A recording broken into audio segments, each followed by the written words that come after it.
আমাদের কথা যদি মিথ্যে হয়, ভুল হয়, তাহলে আপনি প্রমাণ করুন তো যে আপনাদের জুয়েলারিটা এক্সক্লুসিভ, ওটা অরিজিনাল, ওটা ফেক নয়।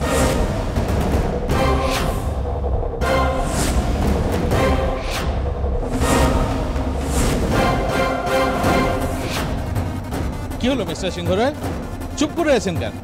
অ্যানসার আস।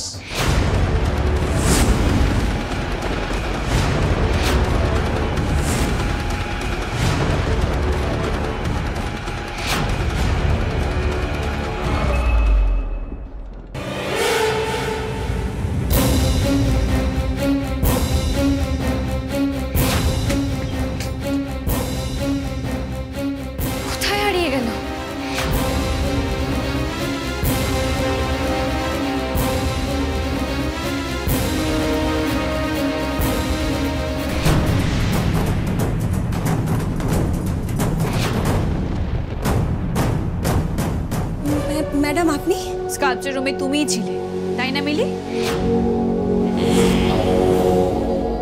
কোন রুমে ম্যাডাম? আমি তো কোনো রুমে যাইনি। সিংহ রায়দের হারটা কোথায়? কোন হারের কথা বলছেন ম্যাম? আমি তো কোনো হারের ব্যাপারে জানি না। শেষবারের মতো জিজ্ঞেস করছি, সিংহ রায় জুয়েলার্সের এক্সক্লুসিভ নেকলেসটা কোথায়? এতদিন ধরে সিংহ রায়দের রেপুটেশন আর সুনাম ছিল এই বলে যে তারা সৎ এবং ট্রান্সপারেন্সি বজায় রেখে বিজনেস করে।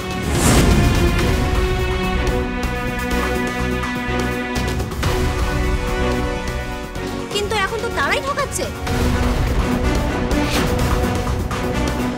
আপনার এই চুপ করে থাকাটা পরিস্থিতিটাকে আরো জটিল করে তুলছে মিস্টার সিংহ রায়।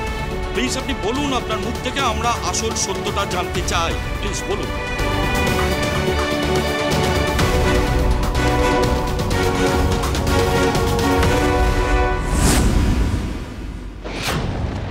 সত্যি এটাই যে এই নেকলেসটা আমাদের এক্সক্লুসিভ ডিজাইনের। এত বছরের রেপুটেশনের উপরে যদি আপনাদের ভরসা থাকে তাহলে আপনারা এই কোয়েশ্চেনটা করতেন। আর আমরাও নতুন করে নিজেদেরকে প্রুফ করার প্রয়োজন আছে বলে মনে করি। বেশ, তাহলে সত্যিটা আমরাই যাচাই করে নেব।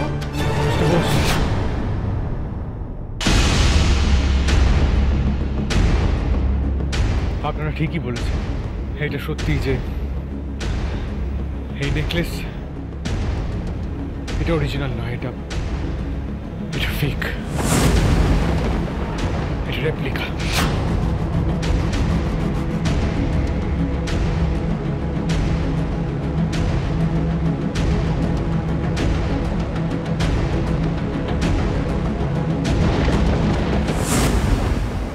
বলে বসলো রিদ্ধি।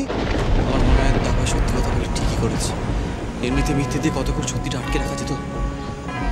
বুঝতে পারছো তো, এই যে মিথ্যাটা তুমি এতক্ষণ ধরে বললে তার প্রভাব কিন্তু আমাদের উপরেই পড়বে।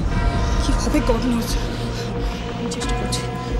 Mister Bose, we are extremely sorry. যা হয়েছে তার জন্য সত্যি আমরা সবাই ক্ষমা প্রার্থী, কিন্তু আমাদের ইন্টেনশন খারাপ নয়। আপনাকে বুঝতে হবে আমাদের যেই জুয়েলারি সেটটা এটা খুব এক্সক্লুসিভ এবং খুব কস্টলি তো। আর আপনি বুঝতেই পারছেন যে এখানে স্টুডেন্টসদের এত বড় একটা ইভেন্ট হচ্ছে, এখানে প্রচুর লোকজন আছে, সেই জন্য অরিজিনাল পিসটা না এনে আমরা এই রেপ্লিকার ব্যবস্থাটা করেছি। কি এটা তো মিথ্যে বলে সিচুয়েশনটা ম্যানেজ দিয়ে দিচ্ছে দেখছি। বেশ, এখন যখন আমরা কন্ট্রাক্ট সই করব তখন আমাদের অরিজিনাল জুয়েলারিটা চাই। আর তাছাড়া আপনারাই তো সাধারণ মধ্যবিত্তের ঘরে ডায়মন্ড জুয়েলারি পৌঁছে দেওয়ার জন্য এরকম ইনোভেটিভ আর এক্সক্লুসিভ জুয়েলারি বানিয়েছেন। আমরাও তো দেখতে চাই যে আসল ডায়মন্ড আর আপনাদের বানানো ডায়মন্ড জুয়েলারির মধ্যে কতটা ফারাক। সেই জন্যই তো অরিজিনাল পিসটা দেখতে চাইছি।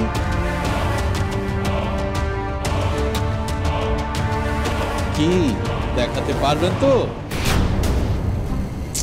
নাকি এখনো কিছু লুকিয়ে যাচ্ছেন? আমাদের কাছে খবর আছে স্যার, আপনাদের অরিজিনাল এক্সক্লুসিভ জুয়েলারি নাকি চুরি হয়ে গেছে।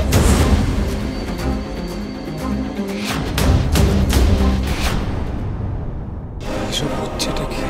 ক্লায়েন্টদের কাছে রেপ্লিকা জুয়েলারির খবর, এই রিপোর্টারদের কাছে আমাদের নেকলেস চুরি হয়ে যাওয়ার খবর, এগুলো গেল কি করে?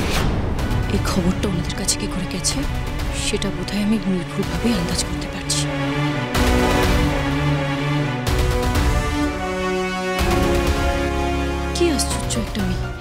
শুধুমাত্র নিজের হিংসার জন্য, নিজের স্বার্থের জন্য এতটা নিচে নামতে পারলো? নিজের পরিবারকে সবার সামনে ছোট করছে। না, ও যখন আমার সাথে অন্যায় করেছে তখন আমি চুপ থাকিনি, আর আজও আমি চুপ করে থাকবো না। ঋষাকে আমি উপযুক্ত শাস্তি দেব। আপনি আমাকে কেন বিশ্বাস করছেন না? আমি সত্যিই কিছু জানি না। আমি তো সিংহরাই জুয়েলার্সেরই একজন এমপ্লয়ি। বলুন, যদি সত্যিই জানতাম ওই এক্সক্লুসিভ নেকলেসটা কোথায়, আমি কি চুপ করে থাকতাম? সেটাই বুঝতে পারছি না, তুমি চুপ করে কেন আছো? তুমি আর কার এমপ্লয়ি? কার জন্য কাজ করো বলো? শেষবারের মতো জিজ্ঞেস করছি, বলো। ম্যাম, আপনি কেন আমাকে বিশ্বাস করছেন না? আমি সত্যিই কিছু জানি না। আপনি কেন শুধু শুধু আমাকে চার্জ করছেন? করছি কারণ একটু আগে আমি তোমাকে স্কাল্পচার রুমে দেখেছি। ইম্পসিবল ম্যাম, এটা হতেই পারে না, কারণ আমি এই করিডোরেই ছিলাম। আপনি মনে হয় অন্য কারোর সাথে আমাকে গুলিয়ে ফেলেছেন। ট্রাস্ট মি ম্যাম, আমি এইসব ব্যাপারে কিচ্ছু জানি না। ট্রাস্ট করার মানুষ তুমি নও মিলি। আমি তোমাকে লাস্ট ওয়ার্নিং দিচ্ছি, চুপচাপ সত্যি কথাটা বলো, নাহলে তোমার সাথে কি কি হবে তুমি দুঃস্বপ্নেও ভাবতে পারছো না। আপনি আমাকে অকারণে থ্রেট করছেন। আমি সত্যিই কিছু জানি না বলছি তো। দেখুন, আপনি আমাকে পছন্দ করেন না, তাই আপনার পার্সোনাল সব রাগ আমার উপরে বের করছেন এইভাবে। It's not right ma'am. সরুন, আমি কুনাল স্যারের সাথে কথা বলতে চাই। তুমি কুনাল স্যার ভগবানও তোমাকে বাঁচাতে পারবে না। একবার যখন তোমাকে হাতে পেয়েছি, তোমার মুখ থেকে সব সত্যি কথা বের করেই ছাড়ো। এবার চলুন, আপনার জন্য একটা সুন্দর আতিথেয়তার ব্যবস্থা করা হয়েছে। কোথায় নিয়ে যাচ্ছেন আমাকে? আমি কিন্তু এই গোটা ব্যাপারটা কুনাল স্যারকে জানাবো। যাকে খুশি জানাও, কিন্তু এখন চুপচাপ মুখ বন্ধ করে আমাদের সাথে চলো। তোমাকে থানায় নিয়ে যাওয়া হচ্ছে জিজ্ঞাসাবাদ করার জন্য, সুতরাং ট্যাপ ও একদম নয়। এখানে সত্যি কথাটা তো মুখ দিয়ে বেরোল না, ওখানে গিয়ে যদি সত্যিটা বেরোয় সেটা তোমার জন্য ভালো, বুঝেছ? নিয়ে যাও।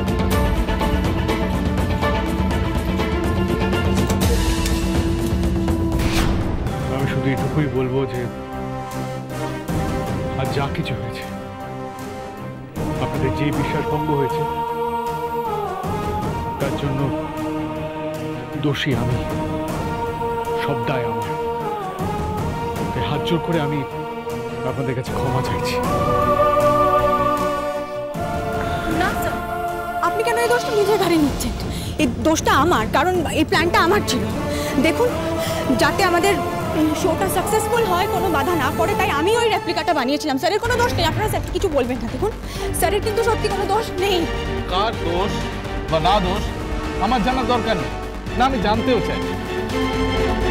আমি শুধু এটুকু জানি, আজ এইখানে আমাদের সঙ্গে ফ্রড হয়েছে আর মিস্টার ঋদ্ধিমান সিংহ রায়ের শাস্তি পাওয়া দরকার।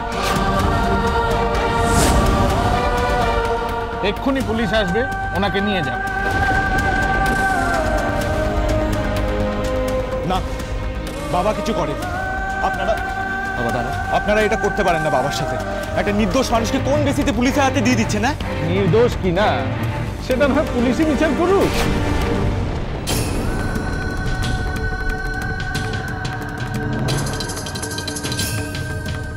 বনি মাসি কোথায় গেল? এই পরিস্থিতি এখন বনি মাসিই সামলাতে পারবে। মাসি, শিগগিরই চলো, ওদিকে মেশোকে পুলিশ ধরে নিয়ে যাচ্ছে। দেখুন, আপনারা প্লিজ আমার কথাটা বোঝার চেষ্টা করুন। স্যারের এতে কোনো দোষ নেই। পুলিশের কাছে নিয়ে যাবেন তো আমাকে নিয়ে চলুন। স্যারকে কেউ কোথাও নিয়ে যাবেন। Please just let me handle this. Mister Riddhiman Sinha Roy, আপনার কোম্পানি যদি কোনো ফ্রড করে তবে তার দায়িত্ব আপনাকেই নিতে হবে। বাট স্যার, এই বিজনেসে আমরা সবাই ইনভলভ। তাহলে আজকে যা ঘটেছে তার শাস্তি শুধুমাত্র দাদাভাই কেন পাবে? আজ যা ঘটেছে সেটা তো আমরা সবাই মিলে একসাথে ডিসিশন নিয়েছি। দুটি চুপ করে দাঁড়িয়ে আছো কেন? লয়ারকে ফোন করো, ওরা ঋদ্ধিকে অ্যারেস্ট করছে। Do something. মা তুমি ব্যস্ত হও না, ঋদ্ধিকে আমরা কোথাও যেতে দেবো না। একটু সময় দাও, আমি সবটা ঠিক করে দেবো। রেপুটেশনে রোজ রোজ কলঙ্ক লাগলে কি সেটা ঠিক করতে পারবেন স্যার? এখন তো আবার ঋদ্ধিমান সিংহ রায় হট টপিক, খবরের কাগজে রোজই ওনার খবর বেরোচ্ছে। আর এই যে বিন্দি মিত্র, ওনার সাথে তো খবরের কাগজে আপনার ছবি বেরিয়েছিল, তাই না? আর এই ব্যাপারেও তো স্যার আপনি মুখ খোলেন। আসলে আপনার ভাগ্যের চাকাটা উল্টো দিকেই ঘুরছে। তাই যে ঋদ্ধিমান সিংহ রায়কে এত আইডিয়াল বিজনেসম্যান এবং ভালো মানুষ বলে জানতো, তার আসল চেহারাটা তো আজ সবার সামনে চলে আসছে।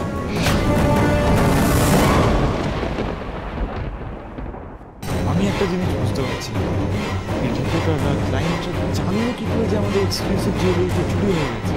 মিডিয়া রিপোর্টাররা কি করে আপনাদের বাড়ির সব খবর জেনে যায়? কে তাদেরকে এই খবরগুলো দেয়? সে ঘরের শত্রুর এবার সবার সামনে আসে।